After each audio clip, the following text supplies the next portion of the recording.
১৯৭৫ সালের একটি কালজয়ী গান আবার এলো যে সন্ধ্যা। অ্যাকোয়াস্টিক গিটার যারা শিখতে শুরু করে এই গানটি তুলে নেয় প্রথমে, তারপর দল বেঁধে কোরাসে গলা মেলায়। এই কালজয়ী গানটি যে লিখেছিল, যে গেয়েছিল আর যে সুর করেছিল, তাদের কেউই আজ আমাদের মাঝে বেঁচে নেই। এই গান সৃষ্টির পেছনের গল্পটাও বেশ মজার। গীতিকার এস.এম. হেদায়েত আর লাকি আখন্দ দুই বন্ধু। সে সময় নওগাঁর জমিদার মামুনলাল চৌধুরীর বাড়িতে ঘুরতে গিয়েছিল তারা। সেখানে গিয়ে সারাদিন ঘরবন্দি থাকার পর জমিদার মামুনলালকে বলে রিকশা নিয়ে ঘুরতে বের হয় তারা।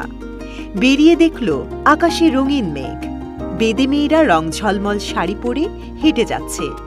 চারপাশে মন ভালো করা একটি পরিবেশ। হেদায়েত লেখালেখি করার জন্য সবসময় ছোট্ট একটি ডায়েরি সাথে রাখত।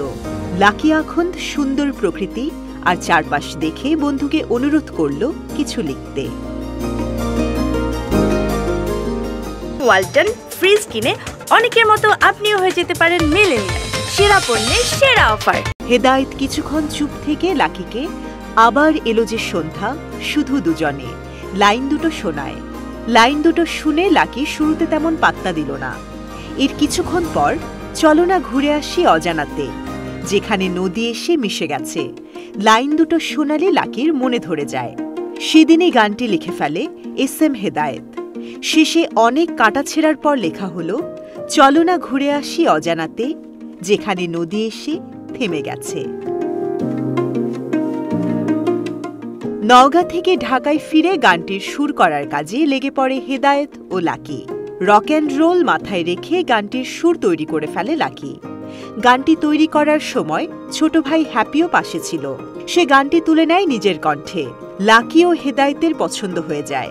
ঠিক করা হয় গানটি হ্যাপিকে দিয়েই গাওয়ানো হবে।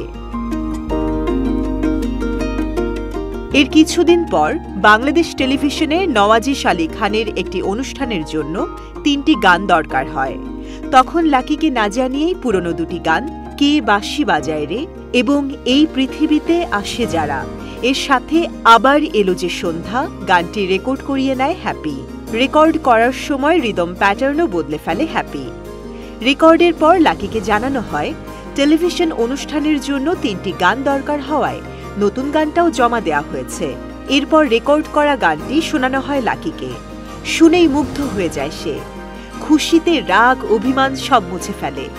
পরবর্তীতে সৈয়দ সালাউদ্দিন জাকির ঘুড্ডি সিনেমাতেও গানটি ব্যবহার করা হয়।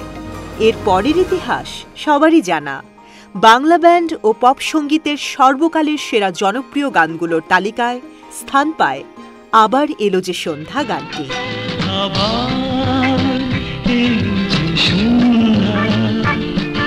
অনেক গান আছে যা সব বয়সী শ্রোতার কাছে হয়ে যায় ভালোবাসার গান। অতঃপর সেই গানগুলো হয়ে ওঠে কালজয়ী। যুগ যুগ ধরে সেই গানগুলো গায় মানুষ।